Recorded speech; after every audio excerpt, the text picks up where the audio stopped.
اعوذ باللہ من الشیطان الرجیم بسم اللہ الرحمن الرحیم امن ھذا الذی ھو جند لکم ینصرکم من دون الرحمن، بھلا وہ کون ہے جو تمہارا لشکر بن جائے اور تمہاری مدد کرے رحمان کے مقابلے میں؟ ان الکافرون الا فی غرور، نہیں ہے یہ کافر مگر دھوکے میں آ گئے، بہکاوے میں آ گئے۔ امن ھذا الذی یرزقکم من امسک رزقا، پھر بھلا کون ہے وہ جو تمہیں رزق دے سکے اگر اللہ اپنے رزق کے خزانوں کو روک لے؟ بل لجوا فی عتو و نفور، نہیں، یہ لوگ اپنی شرارت میں اور نفرت میں بہت آگے بڑھ گئے۔ افمن یمشی مکبا، یہ آیت بہت اہم ہے حکمت قرآن کے اعتبار سے، فلسفے کے اعتبار سے۔ افمن یمشی مکبا علی وجہہ اہدی امن یمشی سویا علی صراط مستقیم، دو انسانوں کا تصور کرو، ایک شخص وہ ہے کہ جو اوندھے منہ پیٹ کے بل گھسٹ رہا ہے، ایک وہ جو سیدھا کھڑا ہے، سیدھے راستے پر چل رہا ہے۔ کون ہوگا زیادہ ہدایت پر؟ اس میں نقشہ کھینچ دیا گیا ہے۔ جو لوگ حیوانی سطح پر زندگی بسر کر رہے ہیں صرف انسٹنکٹس کی وجہ سے زندہ ہیں، پیٹ، معاشی جدوجہد اسی کے لیے زندہ ہیں، گھسٹ رہے ہیں اسی میں۔ اور اس اوندھے پڑے ہوئے انسان کے مانند نہیں جنہیں آگے کا کچھ پتہ نہیں، آگے کہاں جانا ہے، وہ تو ان کے انسٹنکٹس انہیں چلا رہے ہیں، بالکل اینیمل لیول کے اوپر زندگی گزار رہے ہیں، اوندھے منہ۔ انہیں کیا نظر آئے گا راستہ کون سا ہے، کدھر جانا ہے؟ ایک شخص کھڑا ہے سیدھا، اپنی منزل اس نے معین کر لی ہے۔ یہ بالکل وہی فلسفہ ہے جو سورہ حج میں آ چکا ہے۔ انسان حقیقت میں وہی انسان ہے جس نے اپنا کوئی آدرش، کوئی نصب العین، کوئی مقصد، کوئی آئیڈیل زندگی میں مقرر کیا۔ جو شخص بغیر کسی نصب العین کی زندگی گزار رہا ہے، ہی از این اینیمل۔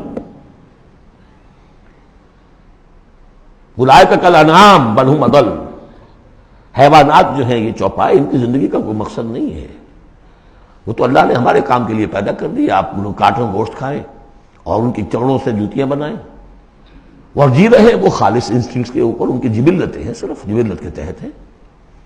انسان صرف حیوان نہیں ہے، اس میں کچھ اور ہے، اور اس کے لیے کوئی آئیڈیل۔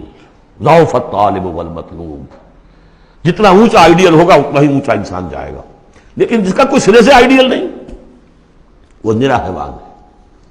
آخر چوپائے بھی تو اسی طرح چلتے ہیں نا۔ افمن یمشی مکبا علی وجہہ اہدی امن یمشی سویا علی صراط مستقیم، سیدھا راستہ اور اس کی منزل معین ہے، مجھے ادھر جانا ہے۔ دنیا میں ہماری منزل اقامت دین، حقیقت میں زندگی کی منزل آخرت، رضائے الہی کا حصول۔ قل ھو الذی انشأکم وجعل لکم السمع والابصار والافئدہ، کہہ دیجئے وہی ہے جس نے تمہیں انشاء، اٹھانا، تمہیں بنایا، بڑھایا، وجعل لکم السمع والابصار والافئدہ، تمہیں کان دیے، آنکھیں دی اور دل دیے یا عقل دی۔ عام طور پر قرآن میں سمع پہلے کیوں آتا ہے اور بصار بعد میں کیوں آتا ہے؟ انسانی علم کا جب آپ جائزہ لیں گے تو اس میں پہلا حصہ ہوتا ہے جو پہلی نسلوں نے علم حاصل کیا ہوا ہے، اس کو آپ اخذ کرتے ہیں اپنی سماعت سے۔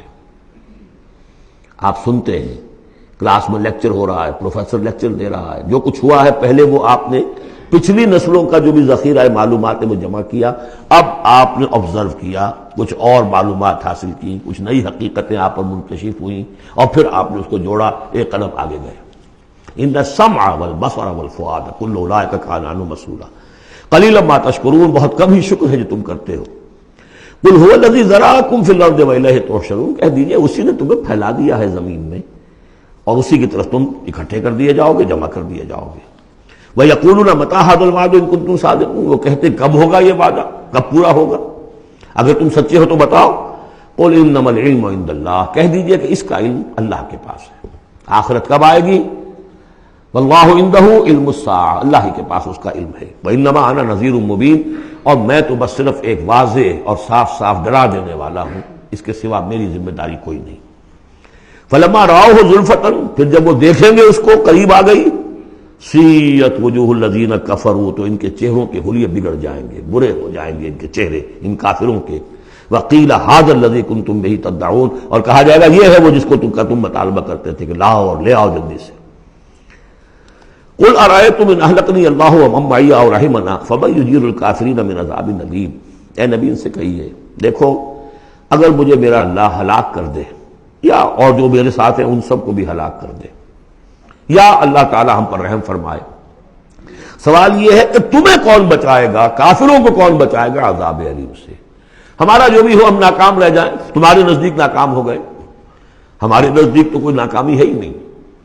حل تربصون بنا الا احدی الحسنیین، دو اعلیٰ صورتیں ہیں، ان میں سے تیسری کوئی صورت ہے ہی نہیں۔ یا ہمارا رب ہمیں سب کو جام شہادت نوش کروا دے، کامیابی سب سے بڑی کامیابی تو یہی ہے، اور کامیاب ہو کر اگر واپس آ گئے تو تم بھی کہو گے کہ کامیاب ہو۔ لیکن تم سوچو کہ کافروں کو کون بچائے گا دردناک عذاب سے؟ قل هو الرحمن آمنا به، کہہ دیجئے وہ رحمان ہے، اس پر ہم تو ایمان لا چکے ہیں، وعلیہ توکلنا، اور اسی پر ہمارا توکل۔ نوٹ کر لیجیے یہ صورتیں جو ہے بالکل ابتدائی زمانے کی صورتیں ہیں۔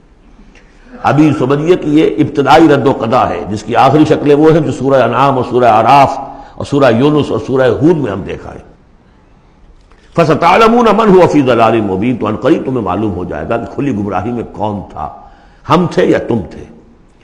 قُلْ أَرَأَيْتُمْ إِنْ أَصْبَحَ مَاؤُكُمْ غَوْرًا، ذرا ایک بات پر اور غور کرو، اگر تمہارا یہ پانی جو زمین کا ہے وہ نیچے اتر جائے، کبھی کبھی ایک دم بہت جو ہے ایک الارم ہو جاتا ہے کہ پانی کی سطح نیچے جا رہی ہے، بارشیں کم ہوئی ہیں، پانی کی سطح نیچے جا رہی ہے، کہاں سے لائیں گے پانی؟ وہ تو پھر بھی ابھی ایک حد تک ہی نیچے جاتی ہے، یہ پانی اور نیچے چلا جائے۔ فَمَنْ يَأْتِيكُم مِّن مَّاءٍ مَّعِينٍ، کون ہے وہ جو لائے گا تمہارے پاس وہ پانی صاف نتھرا ہوا پانی؟ صدق اللہ العظیم۔